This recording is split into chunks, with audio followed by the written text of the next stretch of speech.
told the news from our perspective. Hi guys, and welcome to F the News, the social current affairs podcast looking into all things female and empowering women.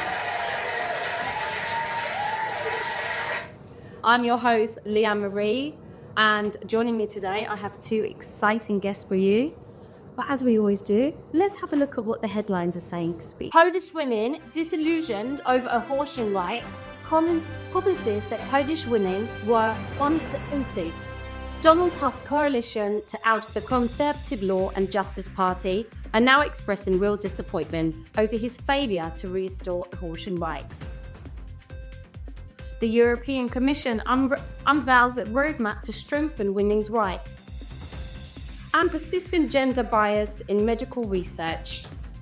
Underrepresentation of women in AI and data science. A study has highlighted that only 24% of employers in AI roles are women, with 53% of organisations having no female employees in this position. This lack of diversity is raising real concern about biased algorithm and inequitability, technology and solutions. A Colorado Secretary of State faces threats over advocacy. And a Moroccan human rights activist is elected to lead Global Alliance. Alabama protesters oppose gender-defying legislation.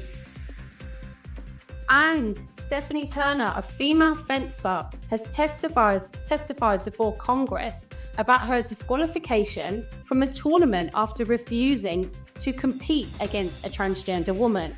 Her protest and subsequent probation has now sparked a national debate over the transgender inclusion in sports. That's our headlines for this week. So, I've got an incredible guest joining on the sofa today, and I'm going to introduce you to her. She is a powerhouse performer, model, and founder. Originally from Bradford in Yorkshire, she is currently lighting up the stage as part of the original cast in The Devil Wears Prada musical.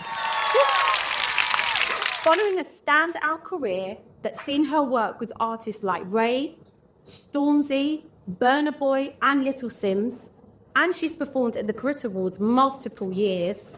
Her stage credits even include Pretty Woman the musical, and as a model, she's also featured in Vogue, London Fashion Week, Africa Fashion Week, L'Oreal and JD Sports. What an inspiration. She is a proud queer woman, and she has overcome challenges of growing up in a deeply religious environment and the emotional and physical toll of masking her identity. She has also been diagnosed with functional neurological disorder and a condition that has left her temporarily paralysed and unsure if she would even dance again. After 6 months of relearning to walk, she has defied the odds and returned to the stage. Her story, I think, today is going to be one of fierce determination, deep healing, and unapologetically self-expression. I'm excited to get down talking with Elishia and hear her resilience, artistry, and empowerment. Let's welcome Elishia. How are you? I don't know. I need to remove this. I always do this. I need it for reasons though. Oh, what a pleasure it is having you here joining us. Welcome to F the News. Thank you. There's a lot in your little intro. When I hear it like that, I'm like, wow. So your journey, I want to go back from Bradford. You've got to Bradford to the West End. Yeah. That's nothing short extraordinary. I'm sorry, like, who does that? Do you remember, like, a vivid moment of, like, where it all began for you? Like, tell us about Elishia, the young girl. The young Elishia from Bradford. My whole life, I've just always danced. I was always a really hyperactive kid, and I felt like dancing was just the only way that, like, I felt I could get all that energy out. And I was always getting told off for swashing my mum's lampshade, dancing when I shouldn't be dancing. But I've just always had such a deep bond and love for performing that that's never gone. It's just carried with me my whole life, and naturally I've ended up in the industry. It hasn't felt like, oh, I'm really trying to like break it. It's just been a lifestyle. It's not like I'm trying to. It's just always been my lifestyle to just answer, and fortunate that I had some amazing opportunities. You really have. I mean, the likes of Stormzy, Ray, the real gods, like all these experience. You've also worn quite a few different hats. So modeling, acting. How do you kind of put all these parts together? How do you wear all these different hats as Elishia? I think it's going with the universe and whatever happens at that time. Like a lot of it interlinks, like modeling interlinks, and being able to dance in heels made me able to walk in heels. And then I didn't walk in heels until I was like 18. And then I was at college, and the teacher was like, "Everyone needs to walk like Elishia." I was like, "Whoa!" I've naturally been able to walk in heels, but I think it comes from my grandma because she always wore heels. And I saw her, like, she wore one of my dance heels once, and she walked in them so good. I was like, that's what, yes, grandma. Because I'm a tomboy most of the time, so I'm like, why can I walk somewhere in heels? So, yeah, I just go with what I love at the time and what opportunities come to me. I try not to control. Yeah. And so what was the transition like coming, from Bradford? Yeah. Was there a transition of like coming to London? Like how did that work for you? So I was in Bradford. I always knew that I wanted more opportunities for myself. And then I thought, I'm going to go to America. So I went for America for a few months, and I worked with Elishia, and she took me under her wing early on, like even just through social media. She saw some kind of potential in the air. And I went over to America and we did music together. And then I think I kind of got the fright. I got a bit of a fright, and I was like, right, America's too big for me to like reside right now. And it felt very like every man for themselves. It felt like very like just like it was going to be a war out there. How old was you when you were there? So it was 2016, so I was like 20 months. So still quite young. No, yeah, still quite. And I was determined to go there on my own, yeah. And my family know that I'm so stubborn. Once I've got an idea in my head, especially with my career, I'm going to go for it. So instead of saying, oh, you're not going to go on your own, my nana came with me and put it on her credit card. And just came with me and just waited around for me to do attend the dance classes, do education from her. Like, yeah. And then that's when I was like, all right, I got back. I was like, right, where's the next place? I was like, let me try London. So I was in Bradford. I was like, I'm broke in Bradford. So I might as well be broke in London. Yeah. And with opportunities. So yeah, I moved to London maybe like 8 years. Okay, you've been here ever since. I've been here ever since. Smashing it, doing all these amazing, incredible things. You're now part of, obviously, the original cast of the incredible Western musical, There's Always Party. What's it like bringing such an iconic story to life on set? I love that movie. Yeah. What is it like being a part of that? It's so magical being a part of something that's so sacred to so many different people. And for me, working with Vanessa Williams, there's something... Love to Vanessa Williams. Love to Vanessa Williams, has a real one. Yeah. There's something about working with Vanessa and having representation, seeing somebody that looks like you, doing what you want to do. There's something in your head that just goes ping, and it's like, I can do anything. I can take over the world. And I think there's so much power in that. Of like, how many people can say they've worked with Elton John? Do you know what I mean? He's doing the music on it. So it's just like, it's been a massive experience that I feel like I will process like after I've left this contract. But it's a life, it's a like once in a lifetime experience. Yeah, and you touched up on representation. Yeah. Let's talk a little bit about that. It's so important. It's so that feeling that you got a job, that you've been able to see somebody that you could really have that representation. The industry is still lacking a lot of this scope, right? So what do you feel needs to happen more? I feel like I've realised very recently that I have to be that representation myself, because even like growing up black and queer, like there was nobody that was black and gay that looked like me. I didn't even associate myself as being gay, because a gay person to me was somebody with multicoloured hair and head to toe with multicoloured flags. And I was like, when I looked at myself in the mirror with like my hair done all pretty and my church dress, I'm like, that's not me, So it's like, now, like, just realizing I have to be that representation for other people that come from disadvantaged backgrounds as well. Making it into the industry, like, I realize that I have to now create that path for other people because no one else is really going to be. Could we delve a little bit deeper in that? Yes. Because I think it's really important for people to hear that. In the story, being a gay woman, being in such a religious environment, household. Tell us about that. How did you kind of navigate through that? I feel like since I was as young as I can remember, I was always attracted to women. But it's when, people around you are like, no, that's wrong. You can't do that. You can't do that. So you grow up and you're like, okay, that's wrong. And you kind of like alienate gay people. Like, you grow up like, oh yeah, no, they're not one of us, So, I grew up extremely religious myself, I would preach to my friends and I would give them Bibles and things. So when there was a time where I actually had to look at myself in the mirror, after I really tried to be with men, I really, really tried. And it just made me allow toxic behavior and allow them to walk all over me until I just was this tiny crumb.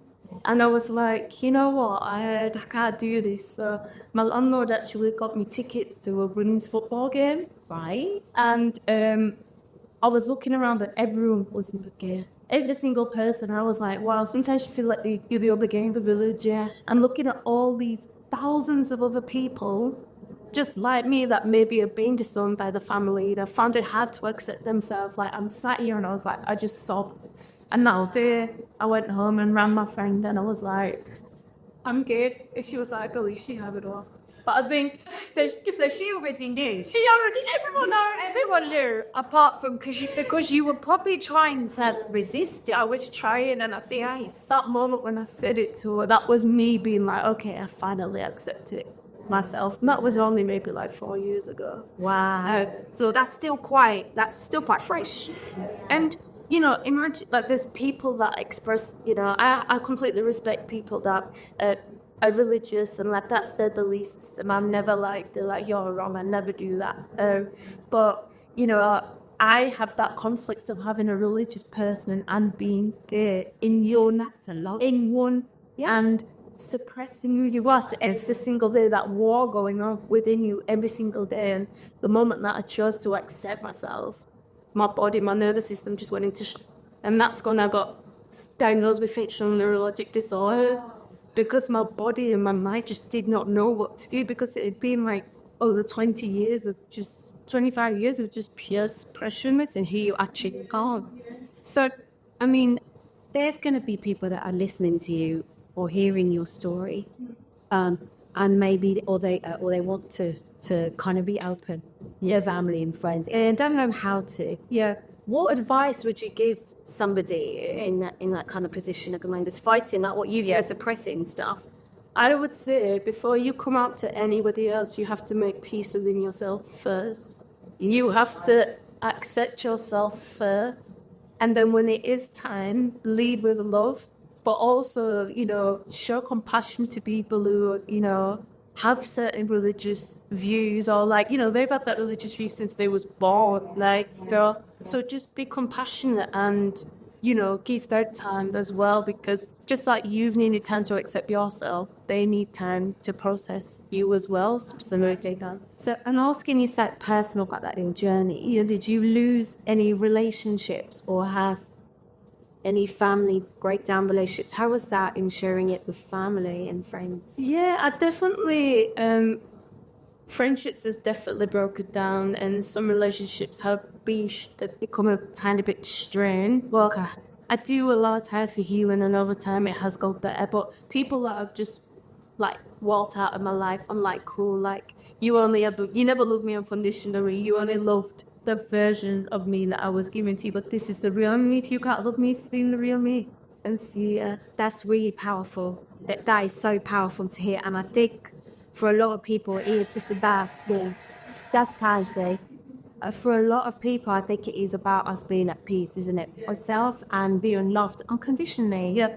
But at the same time, appreciating people's views, opinions, beliefs, and all of that. But we should all live in respectful I first met. And what's been the most rewarding or unexpected part of your journey? So even personally and maybe work, like career, what's been the most unexpected thing for you?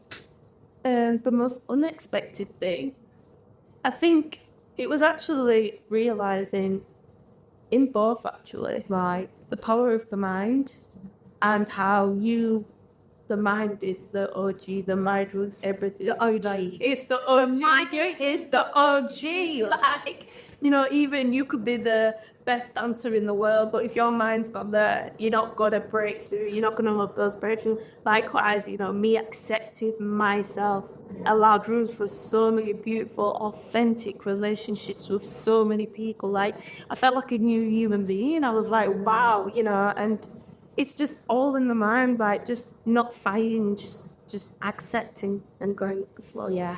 And so as a creative, going through your journey of like training and going for these goals and the ambitions, what's been your training journey as well like? What's that been like? So I was a freestyle. I used to when I was in Bradford, I just used to freestyle those on the streets outside Thomas and basket.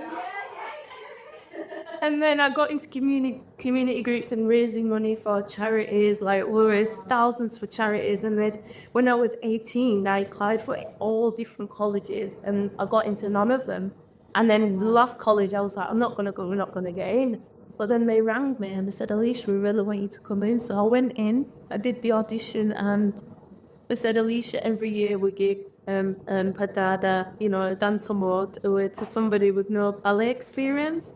So I got into SLP College on a half scholarship, and I trained in musical theatre for 3 years, and that's where I really got like discipline training. I found my boys, I got introduced to acting, I started dance, and then I moved to London, and I used to work at a studio in exchange for free class. Where See, the hustle is real. Like people don't respect the hustle. Like it's those little things that make a difference. Like, hold up, I can't afford dance class. Guess what I'm gonna do? I'm gonna get a job at the dance studio and get my classes. So that's the sort of and it is having that mindset to be like that, isn't it?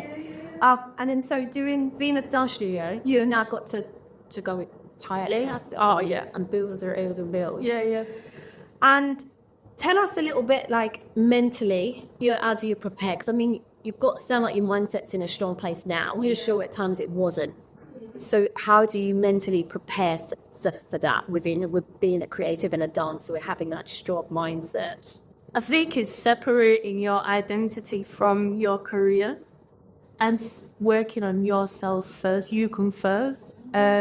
So that's taking time to rest, to nourish your body, to, do your affirmations, The only competition you have is against yourself, rather than other people. You always have to be the best version of yourself. So if I'm only ever focused on myself, then it don't even really matter what other people are doing, what other people are saying. Like, if I don't get an audition, that doesn't dictate my worth. I know my worth. They lost out, not me. Yeah, know what I mean? That's the right attitude to have, wasn't it? Yeah.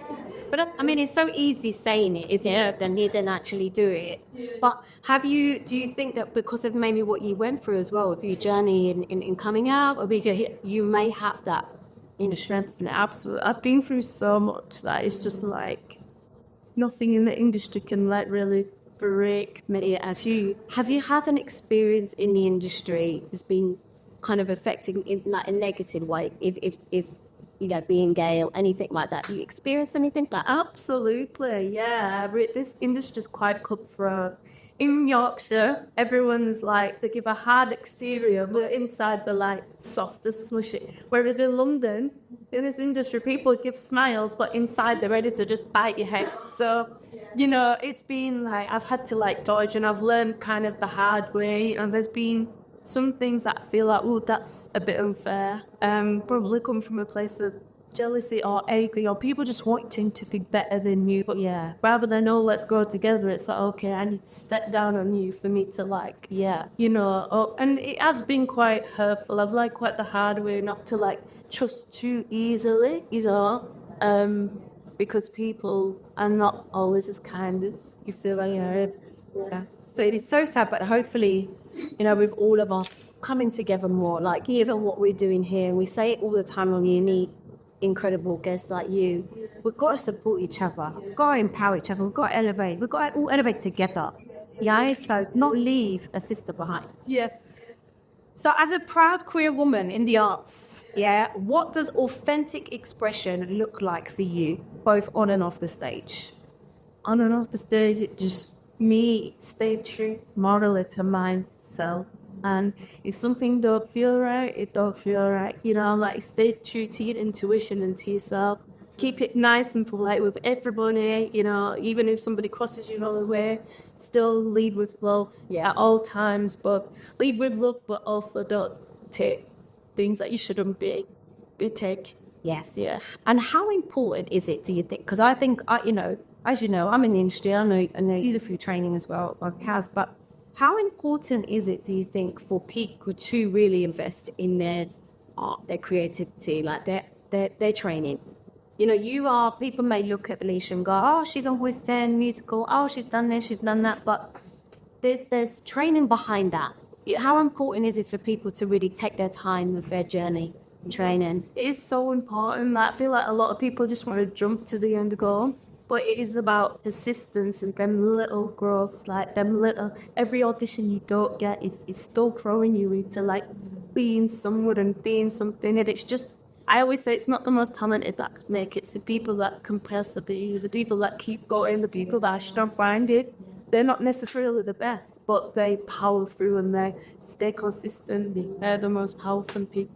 And do you still you're busy now, so do you still go and train in class and stuff? I mean, do you feel like the experience of the training classes is different?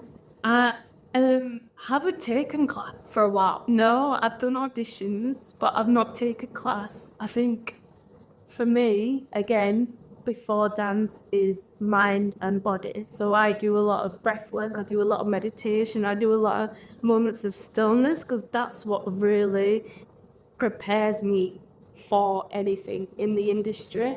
But I love runway in the eye. It's not that it's runway on, not that it's runway or nothing, but I like the militant training over in warehouse. Like, you go there every Sunday, you train in different disciplines, and it's like, I like to, when I'm out of a job, like, I like to just, that's my favourite part. Our favourite part is auditions and training. I love that. That's my favourite part. I love that. Normally people are like, oh, auditions, you know, but it's true. That's where you should feel like the happiest.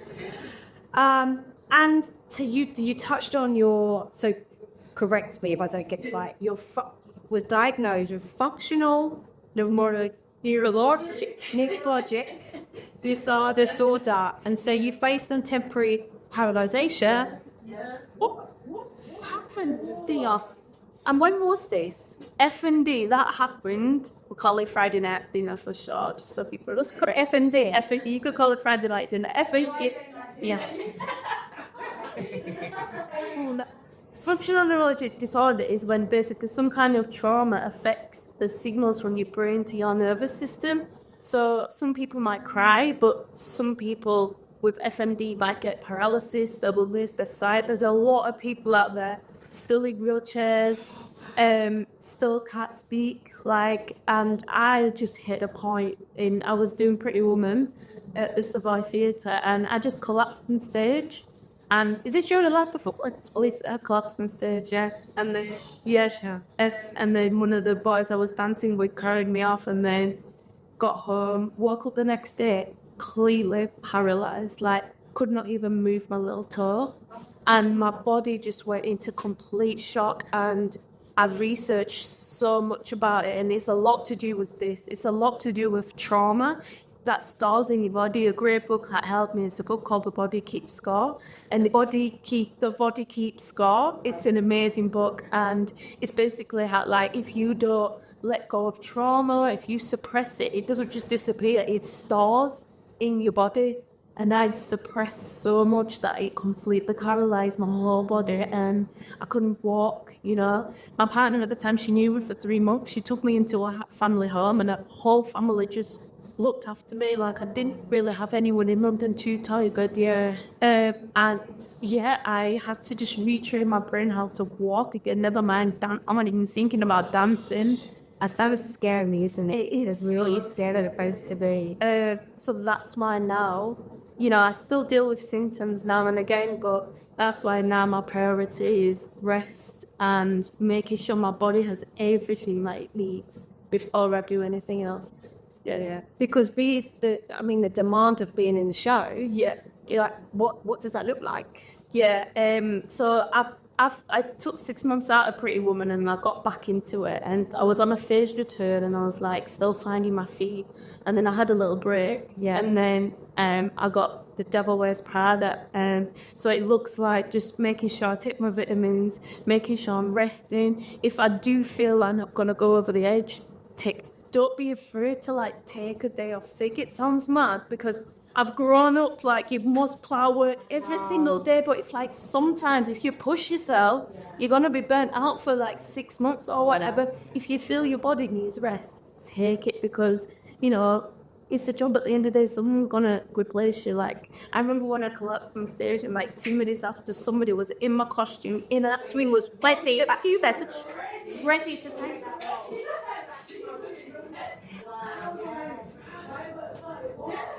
Replaceable, do you know what I mean? So, That's really, really valuable advice. Yeah, which I think we can all take from, because I don't think, even in the world that we're in now, I don't know why it feels so hectic. I don't know why it feels so busy. I'm a victim of it. I'm a victim of not taking the rest that I need. And I have had that, you know, when my body has shut down. So I think it is important that we do manage that better. So, you know, thank you for sharing that with us. What does keep you going, though, in moments of, you know, you obviously had a moment of not maybe being able to dance again, right? Or moments of like you do get that fatigue, tiredness. What keeps you going within this industry? and not judging myself, or be kind to myself at all moments. Like making sure it's like, Elishia, you know, you go through a low moment, but that's okay. It's okay not to feel okay. And then like, rather than like judging myself and going in on myself, like that is something that I do a lot of affirmations in my head. Like it's almost like affirmations that brainwashing yourself, I guess. Yeah. Do you do affirmations daily? Yeah. It depends what the situation is, but definitely like, yeah. Because they say, don't they, like if we need to be, there's a saying about that, what we're saying to ourselves. Well, it's that our conscious mind and stuff can take over. So if we talk that kind of positivity to ourselves, we don't need to wait for anybody else. So You have to, even when like, you know, if I'm poorly, I'll be like, I'm healing. I speak that over myself. If I'm going to an audition, I would say to myself, like, I am the best. And when I say I'm the best, I don't mean necessarily the best in the room, which could happen, but I mean I'm the best version of myself in this moment. I'm going to give my best version. And normally people, when you walk into an audition, it's all energy. Like people, if you believe in yourself, people will buy into that. Like you might not be able to put one foot in front of the other, but you believe in yourself. They will gravitate to that and be like, there's something about her. Yeah, me first. I say it all the time, right? As a casting director, I say, if you make me feel comfortable, then you're comfortable and you've got confidence and I got confidence in you, you're going to book a job. Yeah, absolutely. You know, there's some other things, there's rehearsal, there's training, there's, you know, all sorts. So if you can have that mindset and go into a room like that, I think that is great advice. You would have had on your journey, I'm sure, the naysayers, the people that didn't believe Elishia could achieve. How do you probably summarize that? What have you achieved that people probably thought you would have? All of it. Dancing for Stormzy, being on West End, actually making it. The industry's cutthroat, isn't it? Are you making enough money? Oh, and I'm just like, I don't. One thing about me, I'm not a boaster. I don't boast. I prefer for people to just see what I'm doing. I don't need to, like, you know, I bought a property this year. Although we're Asian black huge achievement, good. And I didn't really tell anybody what I was doing, because sometimes when you tell people your ideas, they can put their bad vibes on it, and you can seeds of doubt. Like, don't speak about it, just work on it. do it. Don't tell anyone and show up. Yeah, and just show up. And be like, here are my keys when you come around for a cup of tea. It's so true. It is so true. What achievement. Congratulations. That is amazing to hear. And, you know, so you touched, I want to hear a little bit more about some of the exciting jobs that you've done. Yeah. Like, there's young people that are going to be inspired by Elishia. They're like, she's done what? She's done Bradford. She's done Stormzy. Right?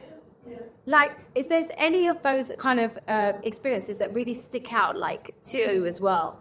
Dancing for Stormzy for me was just wild. Like, and it was so mad. I'd always been working on myself. I was training at Studio 60 at the time. Yeah. And like, I just got this message of Dancers Inc. And it was like, Elishia, are you free for these dates? And I had loads of things booked back there, but I was like, Dancers Inc. I was like, at first I thought, is it a scam? Like, and they messaged me and it was like, there's an artist. I was like, yeah, I'm free. What have you need me for? And it was Stormzy, and do you know what? That's when my career really took off. But it just so happened that they was looking for a tall black women, and it's just like that was something I was always like, oh, you're too tall, you know, or just being the only black girl in my year at college, like all the things that I kind of maybe took negatively. I'm like, oh, someone actually needs me for me, and that's where it's just like just be authentic and keep being you, and like somebody will see you for you as long as you continue being you. Yeah. That's when it took off, and that's when I got signed to Dancers Inc. and I got to do Crit Awards. I met amazing choreographers like Chloe Dean, who works for it. Shout out to Chloe Dean. Like Chloe Dean. Another amazing person who she loves authenticity in people. Like, you know, you can be a phenomenal dancer, but if you're not bringing the vibes, she's not interested. She loves people who are just like her, authentically themselves. She is like that chicks and so chic. And you know, working with her, doing little things was like a dream. Honestly, every job I've done with Chloe Dean has been like, I'm like, oh my gosh, huge talent. Shout out to Chloe Dean. She's making some changes with ESD. Done really, really. She's another leader, like giving me She's the leader. Wishing on every success because she's amazing. And so you've also featured in Vogue. Like her Vogue, but like that's massive. Yeah, again, you know, the first time I got a job at Vogue, I was working at JB Sports. Right. And again, I was in my tracksuit, I was doing the clothes, and a guy comes up to me and was like, you should be working in here, you should be a model. And to be honest, I thought he was just another weirdo, like, to chat me up. I said, here, take my number. And I was like, oh, right, yeah. And he was working for Cloud9 at the time, which is GHD, like straight days. And I was like, I did not know anything about any girly stuff. Like, I knew nothing about it. And I just like, I was like, yeah, sure. Are you interested in the trainers? Like, I was just like, I've got sound stories. Yeah, I've got it. Yeah. And then I went in the back and I said to my friend, oh, this guy just gave me this from Cloud9. She was like, calm down. She's proper girly girl. She was like, ring them back right now. And then I ended up going to this campaign. It was a global campaign of Cloud9 Straightness. I was in Vogue magazine. I was in all these different magazines, just like that. And it's just like, sometimes when you try, you know, the best opportunities that have come to you have been the ones that have just come, like, just naturally. Yeah. They're the ones that are destined for you. Sometimes when you try too hard or push too hard, you can get in your own way of things, you know. Still continue to be the best version of yourself, but allow these opportunities, things that won't even push your mind, because they're, like, in alignment with who you are and they're meant for. And so, can I ask, Elishia, how tall are you? I'm 6 foot. Gorgeous. Yeah. I'm 5'2". So, but was in the Lithuania on the right way. You know, never allowed, like, just gonna allow. But you walk these runways, right? Your glamorous, beautiful self. Do you like doing runways? Like, I love doing runways. But it's something that just comes so natural to me. It's like, okay, this is my bag, this is where I sit. Yeah. It's like, it feels so aligned with who I am, but I never even knew it would ever be. And it's perfect that you booked a role, Devil West Bradford, that's runway. Oh my! And it's like, is it just really was like aligned? Yeah. How many shows a week do you do? 8 shows a week. 8 shows of shows. 8 shows a week. Yeah. That's intense. It is. It's a lot. It's a lot. Yeah. On your body, or your mind. How do you look after your body? How do you switch off? When I come home from work, don't speak about work. Like when I finish, I do things for me. I focus on myself. I really try to separate the both, because when you're in a building so long, you can get your identity becomes in that building. So it's like sometimes when I feel like I'm getting too wrapped up, I'll take some holiday days and be like, right, okay, let me just separate and find myself again. But yeah, it's hard work, but it's just so rewarding. My track in the show, my part in the show, like I get to come up in the lift, I get to ride the stairs. I've got the most amazing outfits, and Jerry Mitchell is the choreographer. He's always like just seeing something in me that I really can see in myself. But then when I watch videos back, I'm like, oh, I get it. It's not fully sweet, so That's lovely, and appreciate, him seeing that and giving you that opportunity. Because we can see it in ourselves, but then even somebody else sees it, it's even more beautiful, isn't it? And it gets that opportunity. And I want to ask you, it's so important, but how important is it to you for the visibility of Black queer women? That at the moment, it's obviously lacking in many spaces. How important is it? It's very. I'll be honest. I don't really know any. I can't. When you say that, I genuinely can't think of, any that's like really visible, like where I don't have to go searching. But it's so important, and I'm realizing that like this is my purpose now. This is where I feel like I have to represent people. And maybe there's so many people that have messaged me since I've come out, being like, Elishia, ever since you've come out, I've come out now. I've had the confidence to come out to my family, and I'm like, wow, like I didn't even realize when it happened. Now, yeah, it was a chain reaction. It's the impact that you're having on other people. Also, and what kind of representation did you maybe lack or need when you were growing up? All of it. Yeah, the same All of it. Yeah, I didn't see it. No, I didn't know anyone from Bradford. All the person I knew from Bradford that made it out of Bradford was Gareth Gates. Boy, Gates. All right, from Bradford. Talk about my town. But Elishia Edwards said, "See up." Yeah. So I've never had to just like find my way, but there are people like Michelle all the way in America who through social media saw something in me, and it's more about being other people outside of Bradford seeing something, being like, Alison, you can do this, you just need to believe in yourself. It's giving people that hope, isn't it? It's giving people that like, she can do it, I can do it. Yeah. Like there's nothing off limits. Yeah. So, but anyone that's listening as well is struggling with maybe identity, illness, self-belief, what's like maybe a one little sentence or something that you could give to them? It's all the power of the mind. You can overcome anything as long as you believe it. And like when you do your affirmations, like I am healing, you have to feel it. Believe what you're saying to yourself, because your mind up don't know different, really. You have to kind of like speak powerful and positive things to yourself. Yeah, no matter what you're going through. That's so great advice.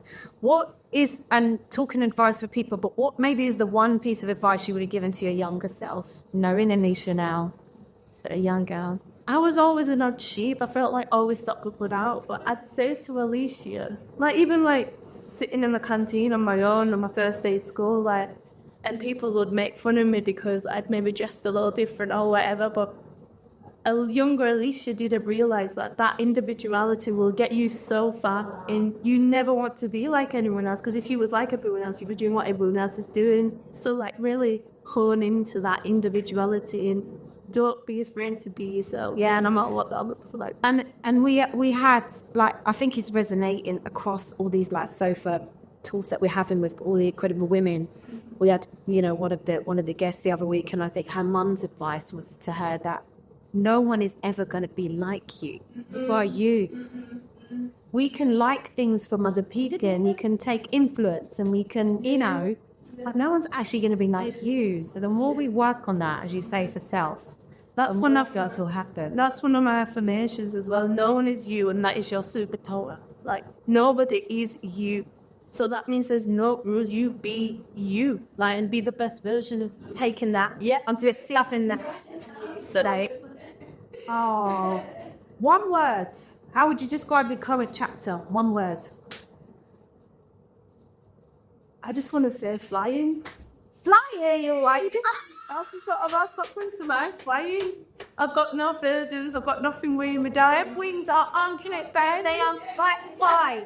And what's next for you? Tell us, can you tell us anything about what's next for you? What's next for me? About what? I am doing auditions at the moment, but I think one thing I've stopped doing now is being like, putting myself in a box of what I want to do. Because oftentimes you'd be like, I want to do this. And 9 times out of 10, something 10 times better comes along that you don't even imagine. So for now, I'm just continuing to be the best version of myself and ready after for any opportunity that comes. I throw myself in everything. It don't matter what it is. I'll throw myself in everything. I think I'm still exploring myself. I still even took it, like, I had a dream of being a presenter, like, now I'm like, I do. Yeah, like this, I look for having conversations with people and authentically. It's very natural, organic answer with it. So who knows, the door could have stitched. We always like to ask our guests See it as well, because you are here and the F news. What's your favourite F word? My favourite F word. We always like to throw this out to people. Flying.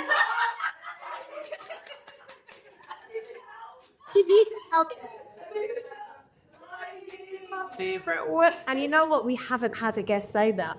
We haven't had a guest that say that. That's you be to you. Flying. And so good that you're just keeping open-minded. I think we can all kind of learn from that as well. We can have the goal, can't we? We can have the, we spoke a little bit before. You have that goal, and we've spoken about them on the show before as well. It was like, then you get to the goal, and you're like, okay, Yeah. What now? what's now? I've dreamed of this my whole life. Yeah. Now it's tumbleweed. Because I was gonna say to you, like, there could be some really inspired, like, creatives out there, or maybe some of the dancers that watch this, or some of the creatives that are like training, and they want to book that West End musical. I want to be on stage like that, and then you do it, but you're on a contract for how long? 18 months. And you're doing the same show, every night. Yeah. So that is a lot. There's also right to. Yeah. So how, like, and because that's like repetitive choreography. Yeah. Every night. Yeah, you really have to hone into yourself and reasons why you're doing things. Like every 3 months it changes for me. 3 months it might be like, oh, I want to invest in this part of my career, so financial. The other part might be like, oh, I'm really working on my acting skills, so I'll channel I'll go through different phases in the show to get me through. Yeah, it's the same movement, but it's like there's different inspirations behind it. But it is hard. You have to really mentally find that motivation. Like, you could be really like depressed or having a low day, but you still have to go out there and smile. So you have to find it from somewhere. You can't go and stay miserable now. You literally have to find it. So it is more than physically, it's more mental. It's more mentally like hard time. I mean, I think as well what you've shown, you're a female creative in this industry who is achieving and has made a living and a career out of this, bought a property. Some people think this doesn't happen, but it does. Yeah, people say that's like a pipe dream. That's not going to happen. Yeah, and I'm like, I'm the type of person to be like, watch me. Just because you said I can't do it, I'm gonna go do it. I mean, you're showing us, real strength and resilience, and we are, so honoured to have you here. That you shared your journey, you shared your story. We always like to see if there's any live questions as well. And we always like to see if anybody has any questions. But what I will say, I can't even thank you enough for sharing that with us. I think you are just a true inspiration.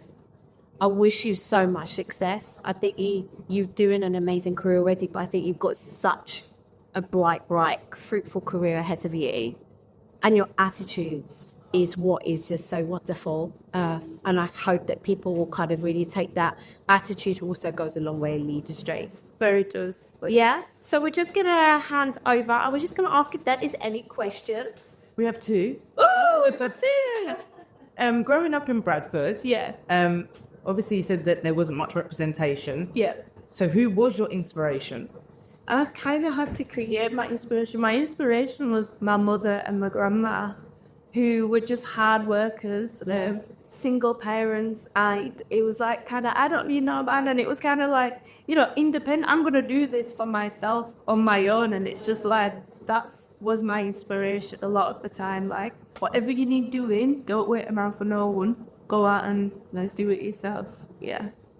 And in light of Mental Health Month, or not Mental Health Awareness Month, you've spoken really crucial, like really good gems, shared really good gems on how you work with your mindset. What have you found in terms of challenges? I know you had a few, but in kind of just on stage that you can share with the audience how to overcome them. It's good. Again, power of the mind, not being a victim to whatever illness or mental health illness that you have. Like, you have to take control of yourself, and that's really what I've done a lot. Like, I know people that there's people that I know in like wheelchairs that still dance, and it's just like, how many people would have told them that security careers are right off, you can't do this. You can do whatever you want in life. Like, it's just your version of it, so don't ever be a victim, and don't ever like limit yourself to what you can do. You can achieve anything that you want to do. Thank you so much. No, thank you so much. Thank you. Well, it's been a pleasure sitting and talking with the incredible Elishia. You can't thank her enough. We are going to take a quick little break, but don't leave us, because we will be back, because we've got an incredible second guest. Hi guys, and welcome back. So our second guest joining us on the stage today, thank you, is the incredible Alison Johnson, a dynamic motivational speaker whose impact spans the globe. With her signature blend of humour, wisdom and authenticity, Alison empowers individuals to break through barriers and step boldly into their potential. Known for her imaginative storytelling and powerful stage presence, she doesn't just speak, she connects, she uplifts and transforms. As the voice behind Building Bridges, Alison challenges corporate professionals to take charge of their career paths with intention and courage. Get ready for a conversation that's not going to just be inspiring. I think it's going to be captivating. Let's welcome Alison Johnson. Relax. I want you in the most comfortable position so we can get down and talk. I've raced myself. Really? No need to brace. Welcome. Thank you for joining us in this day so much. We're really excited to have you here, so thank you for giving your time to us. I want to get straight in. Yeah, I know there's lots to talk about, so let's get straight in. But I want to go back to the beginning. I want to know, Alison, I want to know what inspired you to become this motivational speaker and motivate others. Well, if we go right back to the beginning, I was having a think about this, and often I have to think about this, and it goes right back to childhood. Right. And I was always the little girl that was, stuff like to play dolls and do things. I was always be the teacher. I was always setting up the classroom. I was always asking people what they thought and how did they feel, and that started from primary school. And by the time I got to secondary school, I was the one, even before I was appointed, I was the classroom monitor. Of course, obviously, that became, as they're calling it back then, sort of a prefect. So it wasn't only the girls in my class or my year, it was across the whole school. And it was a natural, it wasn't even a plan, it was by natural leaning. Yeah. I was the one that we'd go to the dining hall, and one of the assistants will come and say, "Oh, there's a girl over there crying. Could you go?" And my friends would be like, "Oh yeah," and I'm like, "Yes, of course. I'll be right." That's my friends. "Go and get your dinner. I'll be right back." So, just quite naturally. So naturally instinctive, helping others, wanting to lead, wanting to take your space. Oh, I have to lead. So, and I've learned about you. So you've spoken quite a lot around, like, all over the world as well. Is this right? Like, so, and where have you spoken? Tell us about these experiences. as it stands at the moment in the US and also the Caribbean, I am lining up, and I hope for the end of the year to get into Ghana. Yes. No, yeah. We're gonna manifest that. But that I say you'll go out to Ghana. Yeah. And in fact, if the plan had been as it stood, I wouldn't be here now because I've been in Ghana. Well, but I need to hit. Yeah. So those plans already in place, and it's just now rescheduling the date and getting out there. But And so, tell me, what is the motivational speak? What do you do? do you know? My whole ethos is I believe that there's a purpose why we're here. There's a calling, a higher calling, and in fact that everybody has more than one talent gift. But depending on your environment, your upbringing, it's whether they give birth to. Yeah. I am your midwife. That's a Jen. Yep, that's it, my job. Yeah, mic drop. I am your midwife. Oh, his wife. What's a belief face? Catalyst and the birthday. I will bring it out of you by providing environments, opportunities. And that's the other thing as well. I'm a gate opener. Yes. And You know what? We've been speaking about gatekeepers. So it's really, really interesting for you're a gate on a gate. We need loads more gate openers. Right? I can help create them. You know, in my life, I've had many fabulous opportunities, and a lot of those opportunities have come because somebody else opened a door again for me. So I've decided not to swing the door shut. Yes. I've decided I will open the door as well. So some of those places that I've been fortunate enough to go to and experience and had great childhood, my parents picked them up. They absolutely, I didn't know it then at the time, but they gave me an upbringing which was quite unusual into here where I was born. In what ways? What can I throw out? For my 12th birthday, I had a brand new piano. Well, somebody's very lucky. So Bless.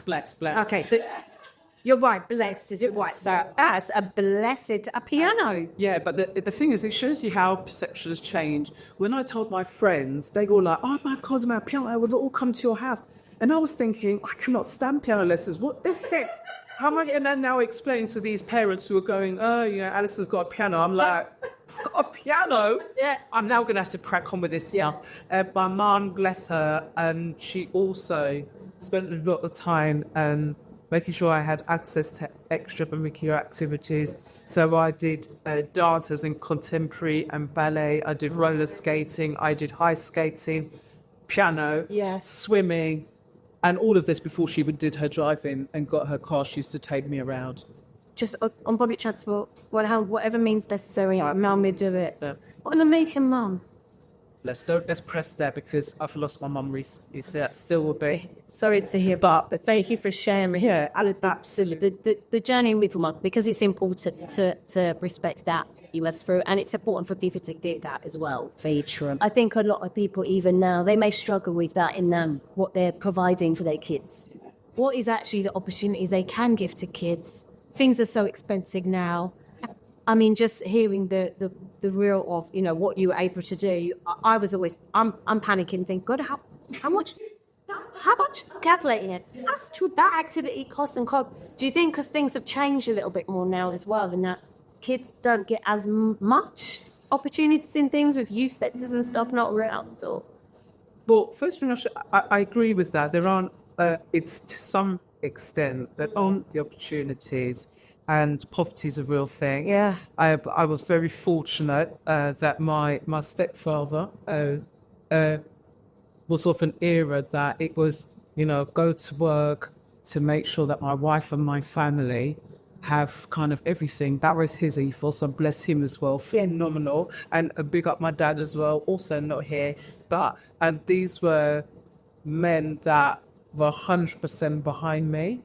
And you know, my dad used to say to me, my major name was Marge, and he used to say, "Marge, girls can do anything." So I was like, yes. Yeah. And I thought, won't be tired the man that told me otherwise.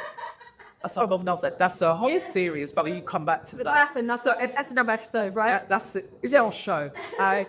So coming back to today, I think, one, parents, do not beat yourselves up. Yeah. And be kind to yourself. Do the things you can do. Seek out those free or low-cost opportunities. Taking your child to the park is free, thank God. Taking your child to the library, so you don't have to afford Waterstones, and go to the library. I think you could take up to 10 books for children, 20 books for adults. It's a free resource. There's computers that you can use in there. There are classes at school as well. And I would say to any parent, if you've got skill and a talent, why don't you go to your school and offer it to them? And then more children can access that just for a few pounds at a time, or because you don't have to pay for venue. So if you're putting a class on, and every parent, we've got a bit of something we can do. Yeah, absolutely. If you were setting up a reading club, if the school's giving you the classroom, you've got no venue costs. The school's got the books already. You go to a library, and you can do art club, buy things in the pound shop. It's just about looking at a wider colour vision, isn't it? Definitely, just kind of looking at it, in the straight path. Just look around. I'll speak to other people as well. See what get involved in these things as well. Definitely. So, were there any real pivotal moments that you've had in the journey that you've had so you've spoken a little bit about childhood, which you instilled a lot from parents, which Blessed with that, and that's amazing to hear. Some people won't have that, but they still find the way. Yeah. But you then have had lots of different moments in your life, but how have you found it to build your own bridge in some of these pivotal moments? Because we're going to go on as a building bridge, right? Which is kind of your businesses. But what I want to know, before I get to that, I want to know how you did it. How did you build your bridge? Well, the most people don't want to hear this, but resilience is forged in adversity. Resilience is forged. Yeah, you can't go to the shop and buy some, if only. And it's not growing good times. It's when things go wrong. It's when you fall down. Just as a couple of examples, when I had my third daughter, perfectly healthy, just straightforward pregnancy, and less than a week later, after I had a postnatal deep DVT, deep vein thrombosis, rushed into hospital, very much where it was like, don't know if you're going to survive. And I was like, see what? But what? No. And it was the end of, so it was coming, which was a Christmas, December baby. So when I laid in that bed in the hospital in December, 95, not knowing if I was going to make it into 1996, and with this brand new baby in the room with me, and it caused me to reflect about my life and really what was important, where was it going to go. So I had a bit of a shouting match with God, and sort of say, okay, buddy, if it's up here, then it's up here, but I'd like to negotiate with you. Okay, so being negotiation, and was our entrepreneur, so let's negotiate. Yeah. So if you see fit that, I can make it past this. Yeah. I'm not even going to be greedy. I'm asking for 1 year to put into this little girl's life, just the imprint of me, and that's it. And then I'll go if that's easy. Content with that, but that's still. I can proudly say, I am here clearly. So that's 29 years of that, and God sparing me. And this is the same daughter. I remember I asked for a year of imprint. I've had way more than Yeah. And I'm proud to say that is the daughter that last year that became qualified as an architect. So I what a huge hundred lines. The ones at Edinburgh you were to take me out. So very proud about that. And then after that, when I came out of hospital, I decided at that point to go to university. So I worked as a mature student. So that was a pivotal point as well. I began doing workshops to encourage women that actually you can go forward. So that's kind of a health issue. And then on the personal side, dear Lord. Oh, where's she going to take us? So let's just say in terms of marital relations. It's like Ashley's, but let's call it that. So when it was good, it was very, very good, and when it was bad, it was horrid. So I know what it is to be courted and loved and romance and skipping through the daisies of their rose-coloured glasses and having children and of that. And I also know what it is for your house to be taken away from you, your marriage to be over, tempted to being a single parent, wondering, where you're going to live, how you're going to cope, and keeping it all together whilst doing your degree. Yeah. How? Right. How? And you know what? It's really interesting you're saying that there's two kind of key pivotal moments. And when you spoke earlier about resilience, it's them deep, deep times where we're deep in them trenches, right? That the resilience has to kick in. Would you say they're the first times you even had to find resilience? Well, I didn't think so, but and I'll give an example. Yeah. What you think, or perhaps what I thought was resilience, wasn't resilience. It was a little girl who became very entitled. So I'll give you an example.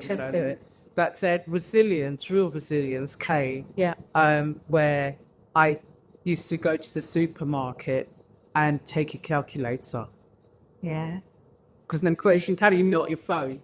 They'd carry over as well, and that go over because things will go back. And shopping would be like not a relaxed experience. Can just tell your job, put that back, you don't touch anything. Yeah. Because you are there. Not in the budget. It is not in the budget. Not in the budget. So that was resilience. Applying for housing, I'd never done anything like that in my life. So I'll give you the example. Yes, is it?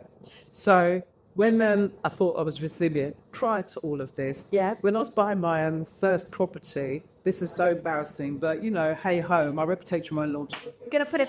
This might help many others, Alison. Go on. Oh, I doubt it. So trigger warning, entitled child. My stepfather had been helping me to look for a property, and he was taking me around reviewing places. Anyway, saw this place and decided, this was the one. Put an offer in, it got accepted. So I'm just thinking, why do people say that buying a place is stressful? It's just so easy there. Bearing in mind, my mum and dad are financing this. Okay, so I'm just like, it's not stressful. You just go to your dad, just say, you what? Just got parents buy me a house. Thinking out what's it? Yeah. Me and my husband, making up the pennies. So anyways, they'd accepted it. So I'm now thinking, right, start packing. This is phenomenal. Anyway, I got a call from the solicitor saying, I'm afraid, and something's come up. So I'm saying, you know what, maybe I'm packing up in clothing for you to go into the shopping maze. Yeah. Carpets, got it all planned. So, and then it's like, they're going to have to pull out. So I said, pull out of what? And they were like, no, wait, they're pulling out of the sale. And I was like, but they're not, because I'm buying their house. This is where the entitled child being a child. Why? I tell adult, but we'll call it, but I try to make it less embarrassing. So I was like, no, but they can't. And they said, no, I'm afraid they have. And I said, why? They said, because she's found out she's pregnant, so they can't afford to move. That's tough, isn't it? They have to get out. So I rang my husband, who's not an entitled child. Right. And said, guess what? Blah, blah, blah. He goes, oh, no. I said, we'll have to carry on. I said, I'm on carrying on looking, going to buy that house. He's like, you can't buy the house, Alison. You can't. They said, no. Listen, okay. I said, anyway, I'll catch you later when you come home. I put the phone down. I'm sorry, come back the house. You can't buy the house. What do you mean? You get what you are? You can't be, but no. And I thought, I'm going round there. You did not go to the house, did you, Alison? Hold on. We need to just have a moment. No. So Alison decides to go visit the property that you wanted to buy, that you put in a carpet, and they've pulled out, but your entitled child moment said, I'm knocking on your door. Tell us. Did you knock on the door, Alison? I rang the doorbell. So, a couple of times, and she came down. She's like, oh, hi, And then I was like, yeah. So I said, I've heard from the solicitor that you're pulling out. She said, oh, yeah. She said, oh, do you want to come? I said, no. I said, I need to understand what you're doing. So she said, well, I'm expecting a baby, so we won't be able to afford it. Well, I said, can't you live with your parents? Can't you just get out? Alison, this is hilarious. If I'd only knew then, I'd be on a show. I'm picturing it. That's the whole show in itself. Yeah. But I did do it. Let's just talk the truth. I did do it. Wow. And so she was then looking horrified, like, who's this maniac? This passive aggressive woman. And I could see her going, I just got this that big. So I was like, I said, Doug, do you want to have some time to rethink? No, you did. She was like, no. She said, You were like, I've got my colour palettes, everything. Carpets ordered. so she was like, no. And I said, you sure you don't speak to your husband? In fact, she said, my husband might need to speak to your husband. So, husband came in. I'm the one that's back in the kiss. I said, I need to talk to my husband. Thank you very much. Yeah. And then she said, I'm going to have to ask you to leave. Alison, the fee you got. So I was here to leave. I was like, okay. So when I got in and I was thinking about it, I was thinking, does this sound like a good story to tell your husband tonight? I don't know. No. I did tell him, and he was just looking at me, jaw open, like, do not go back round there. Skirting, I forbid you. Yeah, I was thinking, forbid? And I thought, okay, I'm going to play ball. Yeah, let's try and find somewhere else. I don't think I've ever heard of anyone doing. Never heard. So thanks for enlightening us on the dog do it. And dog do it. Please, if you're going for a sale, buying a property and they pull out, which it is that I've experienced that. It's the most frustrating thing ever, but it's not your entitlement. So I thought that was resilience. That wasn't resilience. That was entitlement. So tell us, so for people that are maybe going, I don't know, they're going through something and somebody says to them, you just need to be resilient. What is that? I don't think it's that simplistic. Right. You often don't feel that you can be resilient. You would resent being told that. And it's built layer upon layer. It's when you come out the other side and you realise you've overcome that you think, hold on, maybe I've got fixes. Because at those points in your life, you don't feel resilient. No. Not what you're in. The run doesn't make any sense. So it's the after. So it's upon reflection that you think, okay, so the next time you hit the valley, the pit, the fire, whatever it is, you then begin to think, hold on, I have got some of that because it's been built. And that's why I said it's forged in adversity. So tell us, you're an entrepreneur, a little powerhouse. Tell us about some of your incredible work and businesses. Where could we start first? Which one of you birthed and is your baby first, I think I'll talk about my MV. Yes. Literally that I'm in business. Me. I'm in business, yes. And it's a business networking group for females. Yeah. And it's about empowering, putting a rocket up somebody's dreams and visions, giving them, in fact, just talking about this today, social services, when they're working sometimes with a young person, they have what's called a TAC meeting, which is team around the child. So I like to think that we've got a TAO meeting, TAE, which is team around the entrepreneur. Oh, I love that. So we have a team around the entrepreneur. So if somebody's planning an event, we've got a team we could put in around you. If you're just starting, we've got a team we can put around you. If you're, we had a lady some months ago that when she was doing her pitch, she said, you know what, I can't even focus on business. This is where I'm at. And she spoke about it first time publicly about issues she has with hoarding. And right there, in a business networking meeting, because when we say they're family, we are. We're not just here for your, let's grab your idea, let's see which one it can make. And by the end of that meeting, she had 3 accountability partners and somebody was going to help her to physically help her start that process. And now she's back, after how many months, say, right, my house is clear, my brain is clear, I'm going to execute masses. In the right place. Plans ready.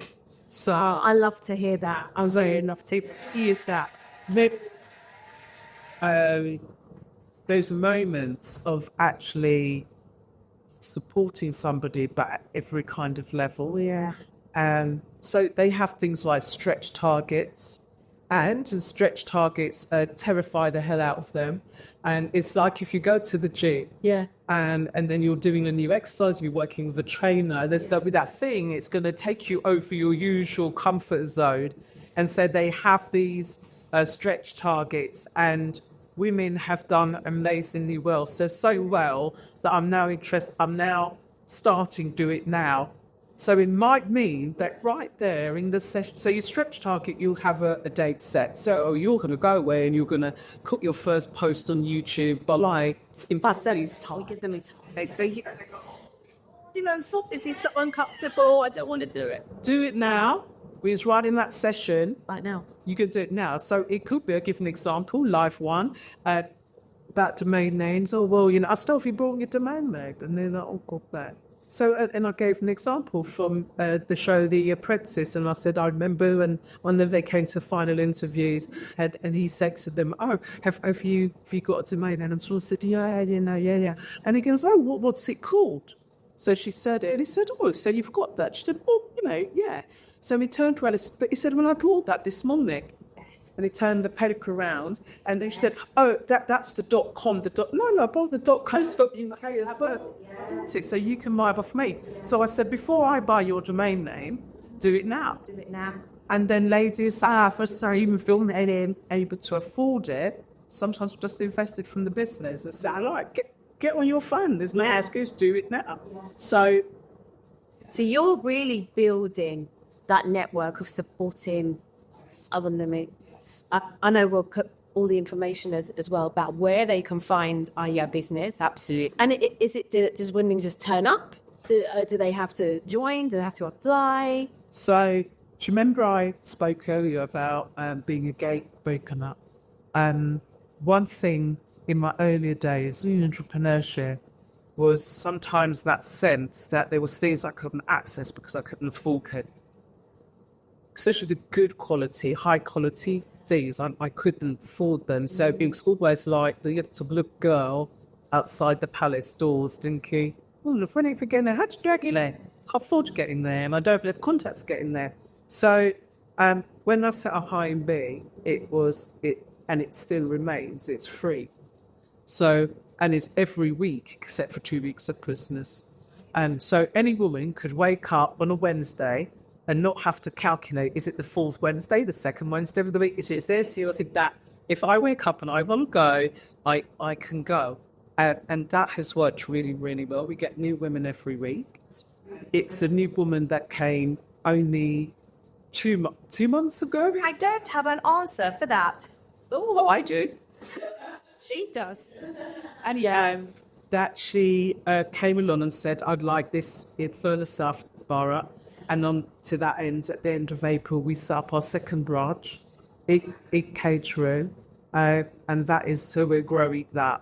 So eventually there will be a paid model, but they will always be, that is my commitment to every woman, there will always be a free model. That's so harrowing to hear that you're supposed to give that. Because there will be a lot of women that don't know.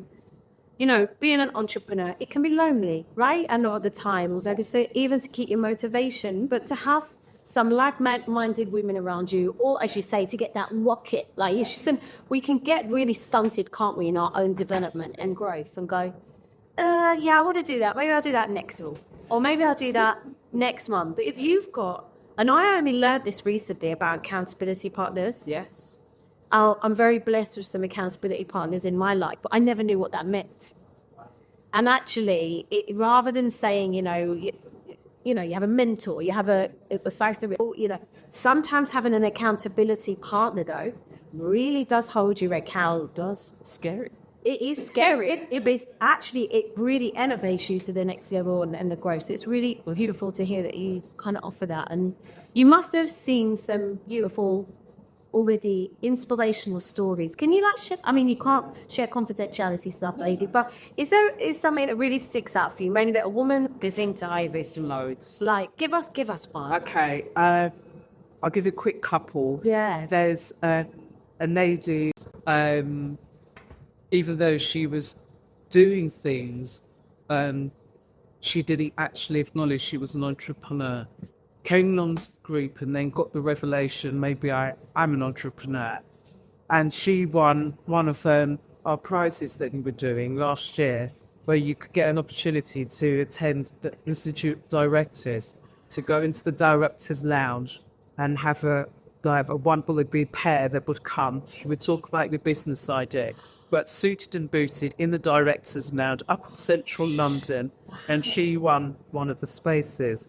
And where she went, she said to me that day, when she was standing outside, she said that she never thought in her life that someone, quote, like her could ever step into a place like that. And she said to me that when she told her girls that she was going there, they were like, Mum, no way. And then it was, I'll do your hair, I'll help you with your makeup, I'll help you with your clothes. I tried, just pulled together. And she said she broke down crying because she just never, ever thought that her, for being a place like that. And she said now her children, there's especially for her eldest daughter, almost like a new level of respect for her mum. And like kind of, hey, Mum, you're doing stuff.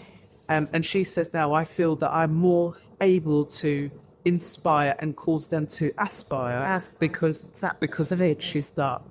And then there was another lady that had a business before. It all went well, then it all went kaput, and then she went back to work and got made redundant and had housing issues, just everything going on at the same time. And she thought, well, that idea, maybe I'll pick it up, so I've got nothing else to do. Yeah. And, oh my goodness me, she is, not only she started doing pop-up markets and market stalls, and she has gone on to have her stuff in, I think I mixed the two stories, but it doesn't matter. Okay. She's gone on to do a pop-up with John Lewis with their stuff in there. And she also managed to apply and secure a store up at the Idle Home exhibition. And there was given an additional day because they said they liked the quality of her. And she probably would have never done that if she didn't have that level of support that probably then gave her that confidence. And I think that's a lot of entrepreneurs and you know, us as women can be really hard on ourselves, can't we? We're also juggling a lot of things. Yeah, we're juggling so much that sometimes, you know, you either have it or you don't. Where you go, like, I'm thinking of me first, so I'm going to do my business and my entrepreneur. Or you're juggling being everything else as in go, that's on the back burner. When I have time, I'll do that. That's reality is women. You've had a scat. So that's so lovely to hear that there are women that are changing their lives. They really are changing their lives. What do you say to people who get stuck a little bit maybe in their careers and are feeling very overwhelmed, especially sometimes up by change? You mentioned the woman got made redundant yourself. That's massive. How do you get them through that and being overwhelmed? I think the first thing is about encouraging and reminding, obviously my target audience is women, is to be kind to themselves.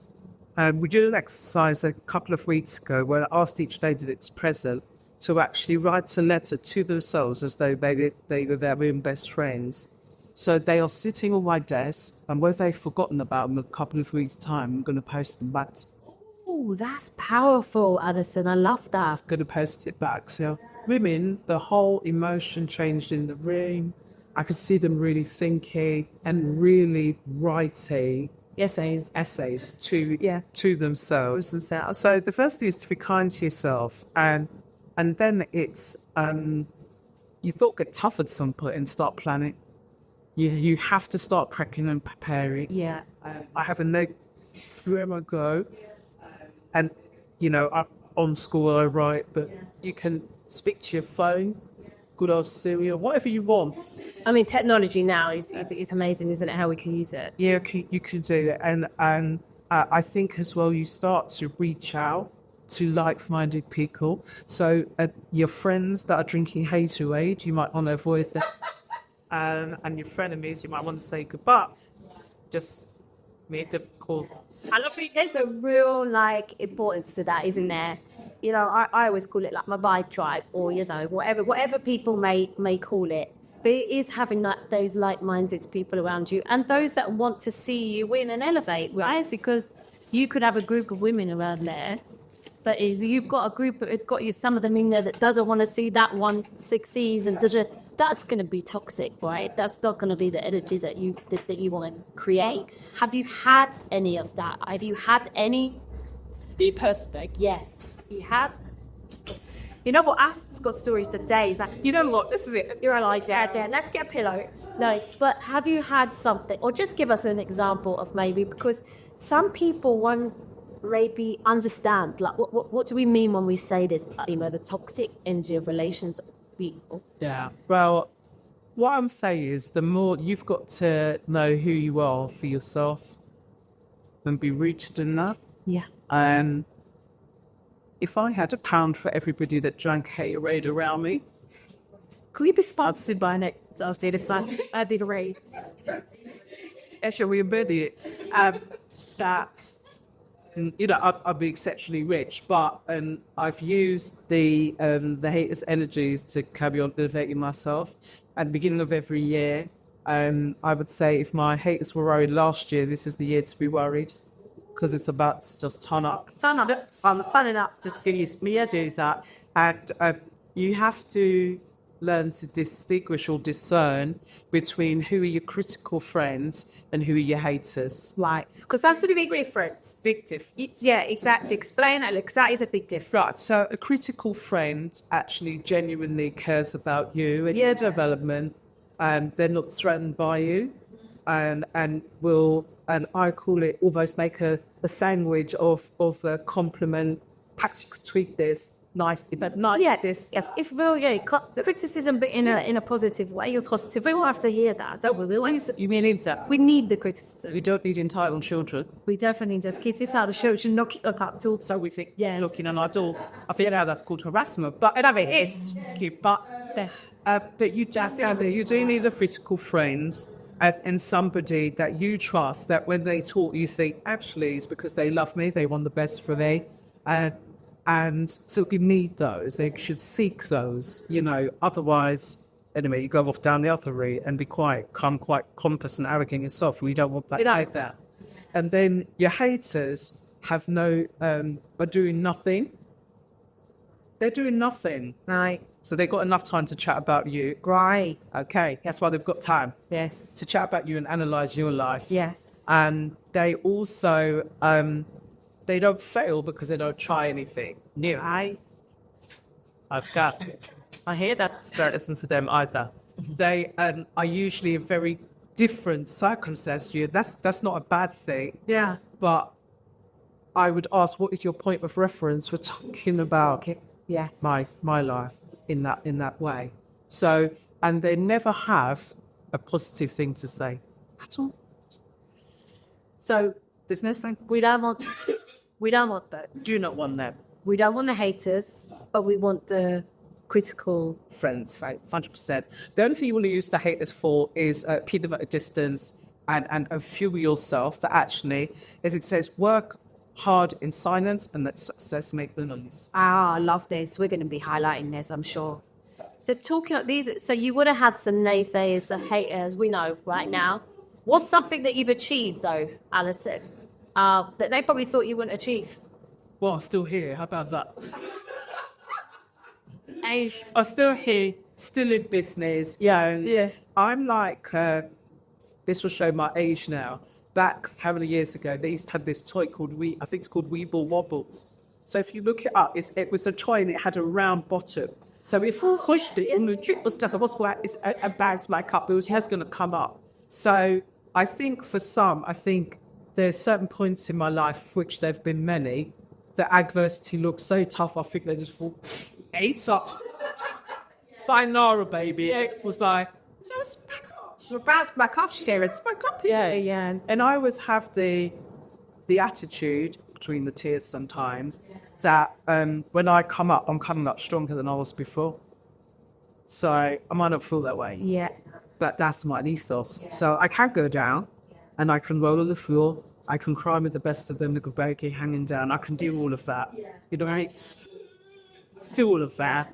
but I am coming back up. Because I was going to ask, how do you balance that in that you're going through your own, your own things that you're kind of battling and facing, but you're still showing up for other women and you're inspiring and falling into them. Yeah. That can be tough. How do you do that? I've got one simple word. It might not apply to everybody, but for me, it's God. I believe in God, and my whole life is rooted in Him. And God is for being good or bad, knocking on people's. Exceptionally, you are unconditionally. Right. So for me, that's where my vessel is filled up from. Yeah. And every time, without exception, if I'm on the floor and I hear a woman say, "Oh, do you know that I did da da da da because I was able to do that because I came to IMB or I had a training session or whatever it was," I'm like, "Oh my gosh, here I am. I'm still here." So Is that how you'd help pour into yourself? Because you're pouring so much into others. No, that's how I get. So that's how you get you just heals. One woman just say, I've done this. Oh, guess what? I've secured a deal on that. Or, oh, I set up my website now, and I'm like, God. Or, oh, I've done my first YouTube. Whatever it is, I secured my first client. A woman told me a couple of weeks ago, because she said, in the pitch, one of the things I encourage women to do, because we're not as naturally as good at it as men, is to ask for what we've got. Because we women, we're not good at that. We're okay. When we're dying, but okay. So that is part of the thing that they are encouraged. In their pitch, they have to ask for something. So the lady... We're always a bit like apologetic. Always. We've nearly died. Like, the degree, juggling the children, keep up in the house, do 4 jobs. And then somebody says, they send you, and you go, that thing is okay. What a lie. When you start saying, I nearly died. Yeah. Do you know, I went for it. Yeah, looking at my first, don't hate it. I nearly died. So you just be quiet.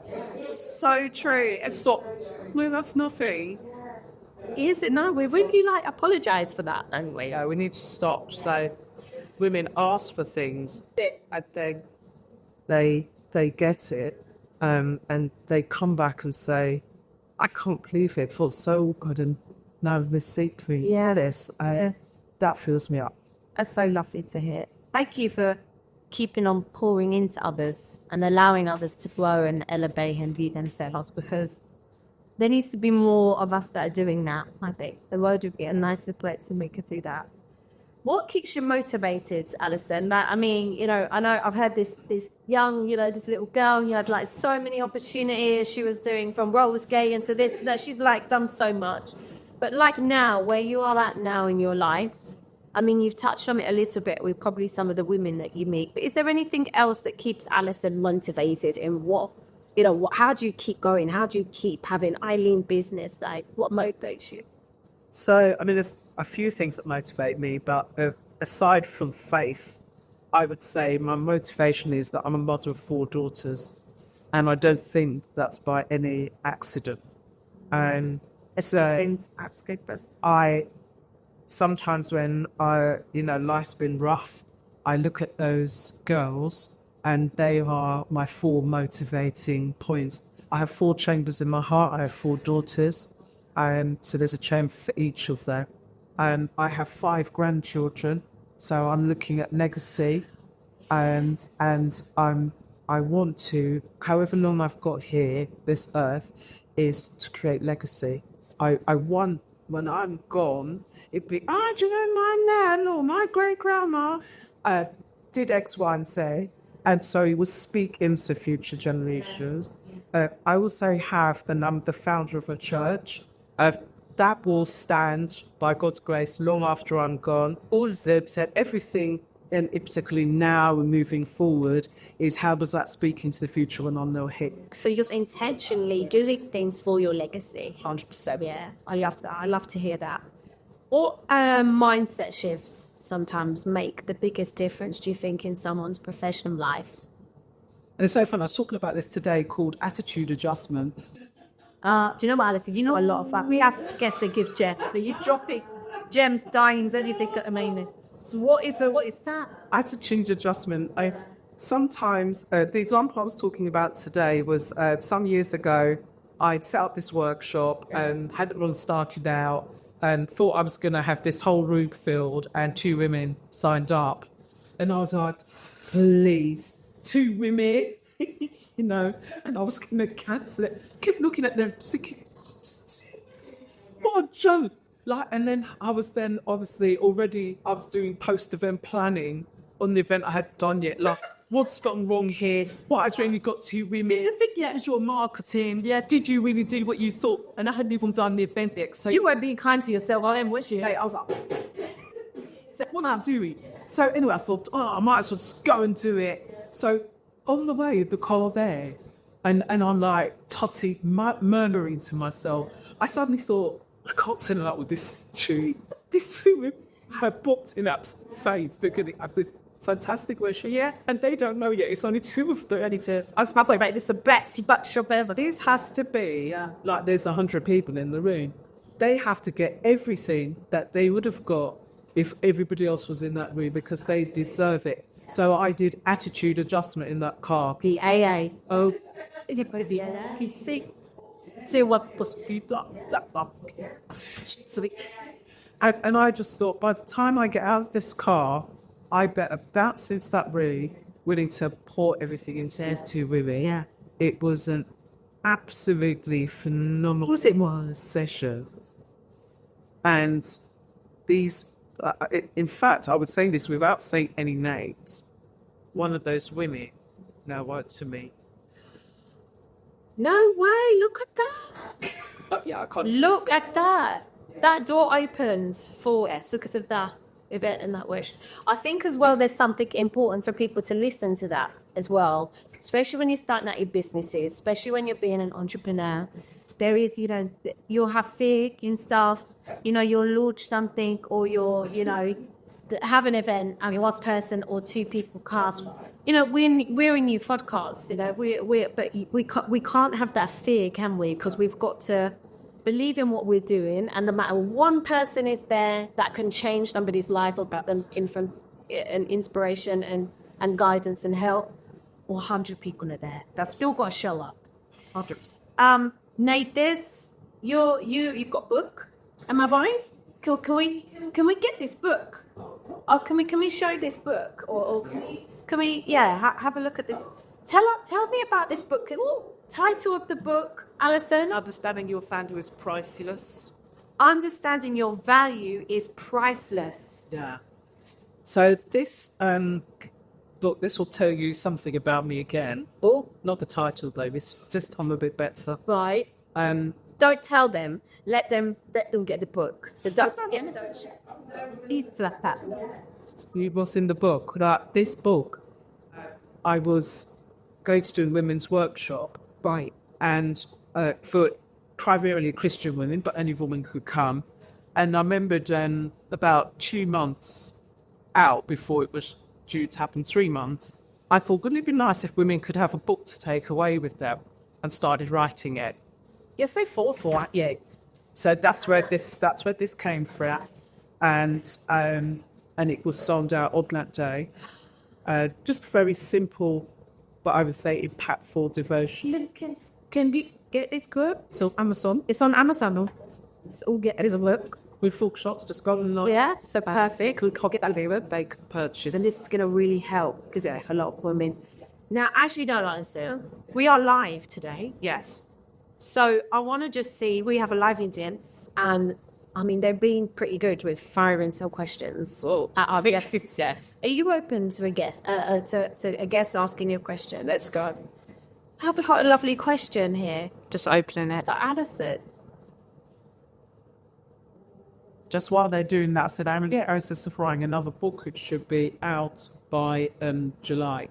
Exclusive. As well. July. Coming. Can we tell us what it's called? No. So, but watch this space. What was it like to start your own church? Oh, that's a big question. That is a huge question. In one word, terrifying. I wish I could. I should give you a pastor's lovely scripture-based answer. The truth of the matter is, it was absolutely terrifying If I could have run and hid, because I don't know where you can hide from God. If anybody knows, please let me know. You know, I'll know His beauty out. So definitely probably from the whale's sake. So absolutely terrifying. But I cannot say we're 4 years away from our 8th anniversary. And despite every challenge, every tear, every bewildering moment, it is the absolute best thing I've ever done in my life. And phenomenal to be able to solve things. Yes. And when, I mean, God has an absolute sense of humour, because I could have picked me. Just really would have. Well, He's not picked you for the right reason. So on that basis, it's humbling every step of the way. What I've learned as well from you, Alison, is I think you started off at the beginning, and, we all do have a purpose here. Whether we know and we find our purpose, or we haven't found our purpose yet, or we're still, guiding through what our purpose is or our passion, we will get there, I think. We will get there. Come to IB! I mean, what a pleasure it is talking with you, Alison. I think we could continue and have multiple episodes of having Alison on the sofa. She's definitely a woman of a lot of wisdom, knowledge, experience, inspirational, strength, resilient. There's so many ways to show. And what you're doing with I Mean Business and as an entrepreneur, I think is absolutely incredible. Thank you for giving and pouring into other women. I know that you're making a lot of change for women, and we are blessed here to have someone like you at F the News, because this is what we are about. Before you go, because we like to do it at all our guests, what's your favourite F word? Faith. Faith. I'm a reverend. Yeah. It's faith. Yeah. Alison, thank you so much. What a pleasure it's been talking with Alison. We kind of thank you as well. So plug yourself. It's I Mean Business. Switch over. Believe in yourself. What I want to do with us is really thank you for your time today. Thank you for being with us at F the News. I've been your host, Liyanne Marie. What I want to say is just a huge thank you for all your support, your likes, your shares. We still need the support, guys. We still want to keep this going. So please share everything, tag, tell a friend to tell a friend. Subscribe to our YouTube channel at Fev Patel TV, where you're going to be able to watch the incredible Alison's interview back later on. I'm now going to hand you over to our incredible hologram host. He's going to introduce you to our news podcast this week. Thank you so much. I've been your host. Take care. See you soon. And this week's Feminism News Vault is Zeta performing her track Naysayers. If your hands to break me, I beg you keep trying. Go and take a seat. I keep my enemies beside me. Beside me.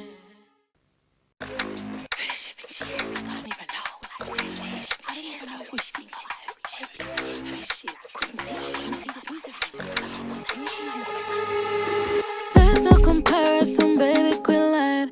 I read everything you said online.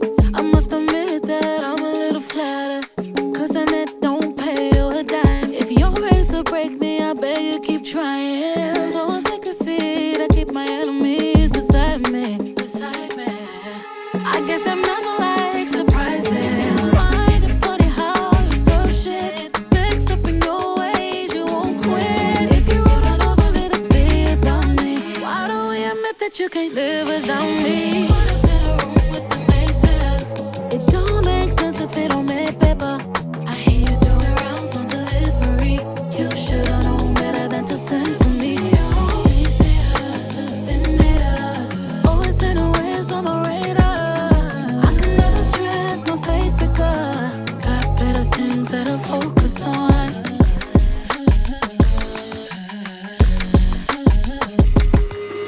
You should've said if you wanted